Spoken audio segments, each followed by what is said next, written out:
Pianiното naslавниот композитор Јоханес Брамс од 19 век донирано во Штип. Станува збор за пианино кое е направено во 1888 година и на кое стои оригинална плочка со посвета од Брамс. Јоханес Брамс се заблагодарува на фирмата која го направила тоа пианино и која му овозможила да создаде убави композиции тоа лето. Пианиното Штипскиот музеј го добил како подарок од штипјанка која засега сака да остане анонимна.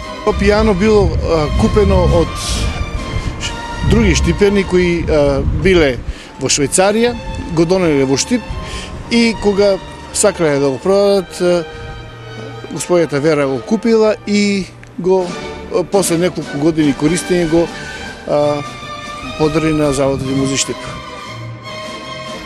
Донацијата е повод во музејот да се организира концерт со дела од Брамс, но и да се уреди катче посветено на славниот композитор. Па ние изработивме материјал кој треба да се стави во позадината на пианиното. Сакаме целиот простор околу пианиното да го посветиме, да речеме едно ќоше да посветиме на Брамс. Инаку Јоханес Брамс е еден од најпознатите германски композитори, представник на доцниот романтизам и извонреден пианист. Автор е на 4 симфонии, на германскиот реквиум, унгарскиот танц и повеќе концерти, главно за клавир и оркестар. Донацијата на пијаното се поклопува со 90 годишнината од изведбата на првата опера во Штип, Паљачи.